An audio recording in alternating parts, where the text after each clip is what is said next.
Welcome back. आज के इस ट्यूटोरियल में रैंक एंड परसेंटाइल कवर करेंगे। ये एक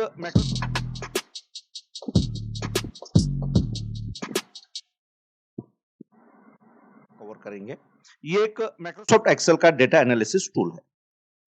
ये किस काम आता है पहले वो जान लेते हैं। जैसे कि अभी ये एक सेल्स रिपोर्ट है मेरे पास, ये रीजन वाइज है, यहाँ पर सेल्स है। अभी मुझे यहाँ पता करना है कि ये रीजन का कितना कंट्रीब्यूशन है टोटल सेल्स में, और उसके बाद जो है इनका रैंक कौन सा है, मतलब परसेंटेज कितना परसेंट है और रैंक कौन सा है।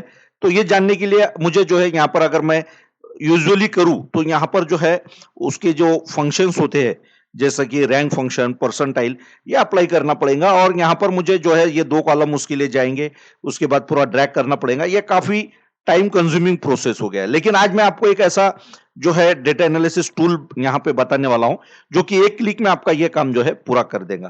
तो आपको करना क्या है, ये डेटा टैब में जाना है, उसमें राइट हैंड में लास्ट में एनालिसिस करके जो ग्रुप है उसमें डेटा एनालिसिस पे क्लिक करना है। तो यहाँ पर जो है ये एक एनालिसिस टूल का जो है लिस्ट ओपन हो जाएगा। इसमें से रैंक एंड परसेंटाइल को आपको सिलेक्ट करना है, ओके करना है। उसके बाद ये बॉक्स ओपन हो जाएगा। यहाँ पर ये आपको रेंज मांग रहा है, इनपुट रेंज। इनपुट रेंज में हम क्या देंगे, इसको सिलेक्ट करेंगे। उसके बाद ये डेटा ग्रुप का में है तो कॉलम में है। उसके बाद फर्स्ट जो है ये लेबल है, इसलिए इसको चेक करने देना है।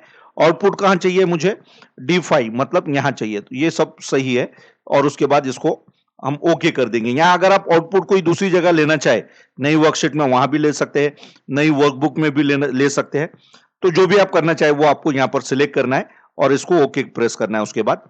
तो इस तरह से ये देख लीजिए यहाँ पर जो है ये डेटा आपका रेडी है।